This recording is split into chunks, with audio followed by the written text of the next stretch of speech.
Sanctus, Sanctus,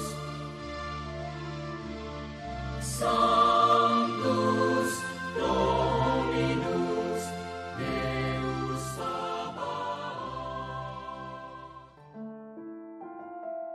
Salam jumpa kembali saudara-saudariku yang terkasih dalam Tuhan kita Yesus Kristus. Salam sejahtera untuk kita semua. Berkat Allah yang Maha Kuasa senantiasa menyertai kita.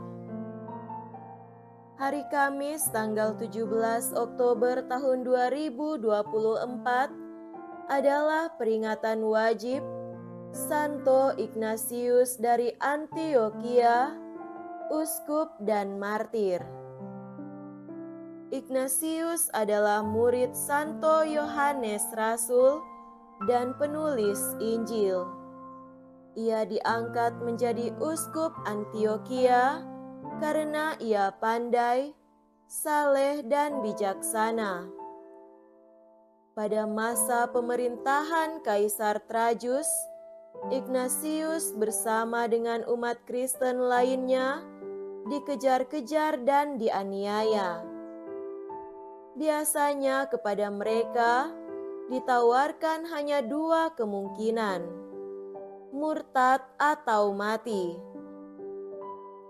Bersama Ignatius, banyak orang Kristen yang ditangkap dihadapkan kepada Kaisar yang datang ke kota itu. Ketika Ignatius disebut orang jahat dan ditanyai identitas dirinya oleh Kaisar, Ignatius menjawab bahwa ia adalah pemimpin orang-orang pengikut Kristus yang menghadap Kaisar, serta menyangkal bahwa orang yang membawa Tuhan dalam dirinya bukanlah orang jahat. Jawaban tersebut menimbulkan amarah Kaisar. Ia segera dibelenggu dan disiksa.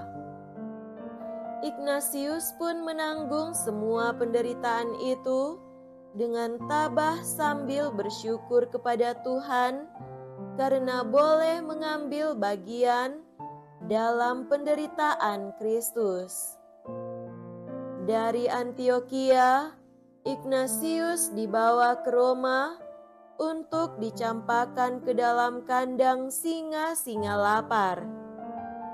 Di atas kapal yang ditumpanginya, ia tetap berdoa untuk umatnya dan menulis beberapa pucuk surat kepada Santo Polikarpus dan seluruh umat. Dalam surat-surat itu, ia menekankan betapa pentingnya umat tetap setia kepada imannya dan tetap berkumpul untuk merayakan Ekaristi Kudus.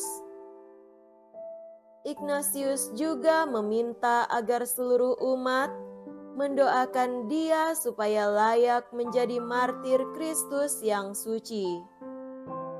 Setiba di Roma, sambil diapit ketat oleh prajurit-prajurit kafir yang kejam, ia digiring masuk gelanggang binatang buas.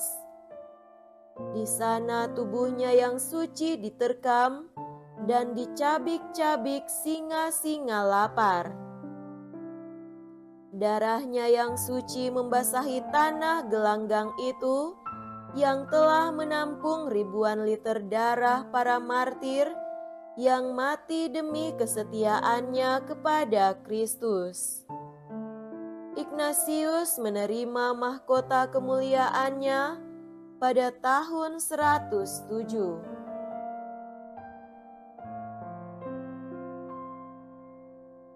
Marilah kita mendengarkan dan merenungkan bacaan-bacaan kitab suci.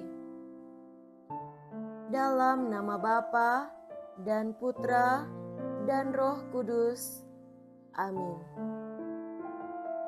Bacaan pertama dari surat Rasul Paulus kepada jemaat di Efesus, bab 1 ayat 1 sampai 10. Dari Paulus, Rasul Kristus Yesus, oleh kehendak Allah, kepada orang-orang kudus di Efesus, orang-orang yang percaya dalam Kristus Yesus. Kasih karunia dan damai sejahtera dari Allah Bapa kita dan dari Tuhan Yesus Kristus menyertai kalian. Terpujilah Allah dan Bapa Tuhan kita Yesus Kristus, yang dalam Kristus telah mengaruniakan kepada kita segala berkat rohani di surga. Sebab di dalam Dia Allah telah memilih kita sebelum dunia dijadikan, supaya kita kudus dan tak bercela di hadapan-Nya. Dengan kasih, Allah telah menentukan kita menjadi anak-Nya oleh perantaraan Yesus Kristus, sesuai dengan kerelaan kehendak-Nya, supaya terpujilah kasih karunia-Nya yang mulia, yang dianugerahkan-Nya kepada kita dalam Dia yang dikasihi-Nya. Sebab dalam Kristus dan oleh darah-Nya, kita telah memperoleh penebusan, yaitu pengampunan dosa, menurut kekayaan kasih karunia-Nya, yang Ia limpahkan kepada kita dalam segala hikmat dan pengertian. Sebab Allah telah menyatakan rahasia kehendak-Nya kepada kita, sesuai dengan rencana kerelaan-Nya, yaitu rencana kerelaan yang dari semula telah ditetapkan-Nya dalam Kristus sebagai persiapan kegenapan waktu untuk mempersatukan segala sesuatu dalam Kristus sebagai kepala, baik yang di surga maupun yang di bumi. Demikianlah sabda Tuhan. Syukur kepada Allah.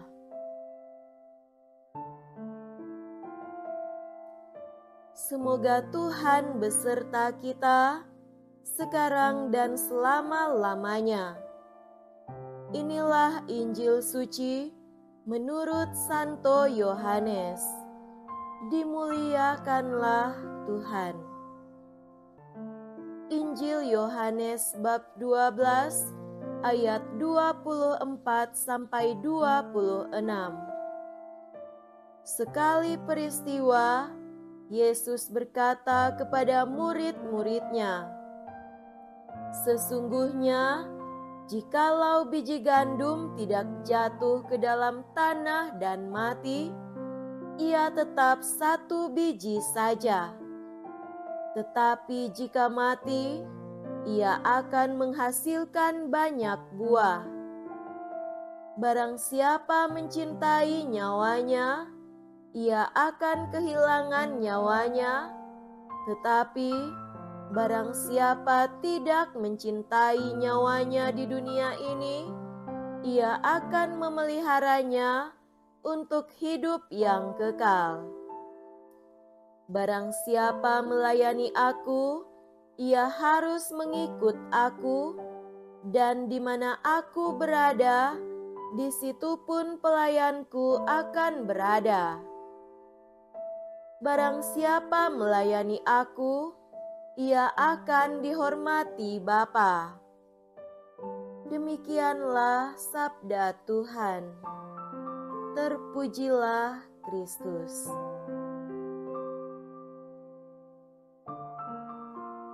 Saudara-saudariku yang terkasih dalam Tuhan kita Yesus Kristus, tema renungan kita pada hari ini adalah pengorbanan diri.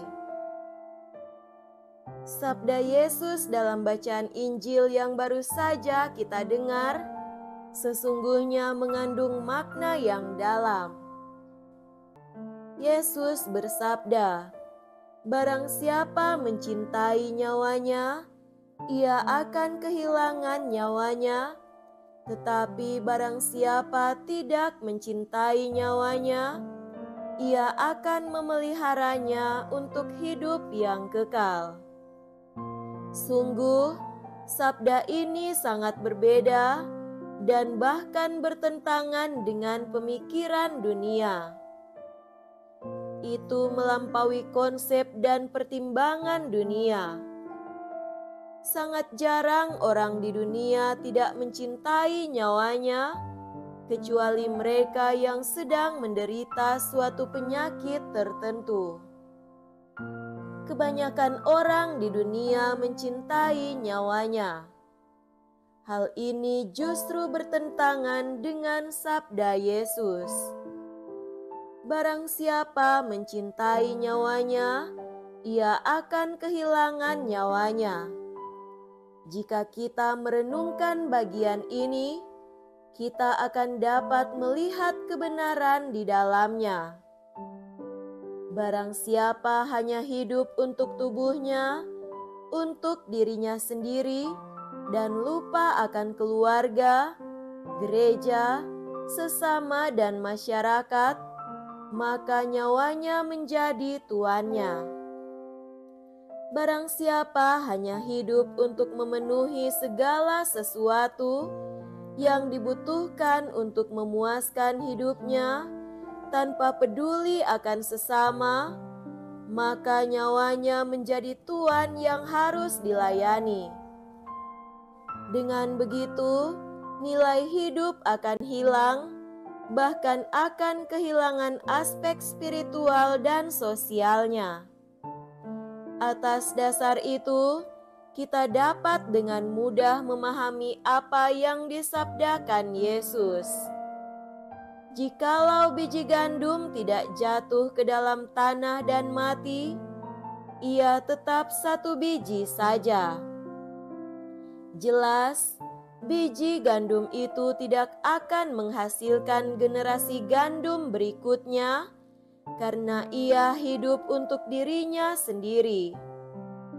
Tetapi ketika biji gandum itu jatuh ke tanah dan mati, ia akan menghasilkan benih atau tunas berikutnya. Oleh karena itu, jika kita hidup untuk diri kita sendiri, kita hanyalah sebutir gandum yang tak berguna. Hanya jika kita hidup untuk orang lain, kita menghasilkan buah dan tunas yang berbeda pada mereka. Saudara-saudariku terkasih, Yesus telah menunjukkan kepada kita kehidupannya. Satu biji gandum yang mati itu adalah simbol kehidupan yang ditunjukkan Yesus. Yesus sebagai sebutir gandum yang jatuh ke tanah dan mati, kemudian menghasilkan panenan keselamatan yang melimpah bagi banyak orang. Dengan demikian, Yesus menubuatkan bahwa Ia akan mati, tetapi umat Allah akan lahir sebagai hasil panen yang melimpah. Warta ini sangat penting bagi kita semua. Jika kita berani mati, dalam arti mengorbankan diri kita demi Tuhan dan sesama, kita akan menghasilkan panen yang melimpah bagi diri kita dan sesama. Sebagai orang beriman, kita perlu berani mengorbankan diri kita, siap sedia untuk pekerjaan apapun, melayani siapapun yang membutuhkan, tanpa terlalu sibuk dengan kesenangan dan kebutuhan pribadi dan kelompok. Kalau kita telah menerima dengan cuma-cuma, berikanlah dengan cuma-cuma, dan hindarilah sikap egois, kikir, dan tak peduli terhadap sesama. Kita perlu memiliki semangat pengorbanan. Semoga demikian. Amin. Dalam nama Bapa dan Putra dan Roh Kudus. Amin.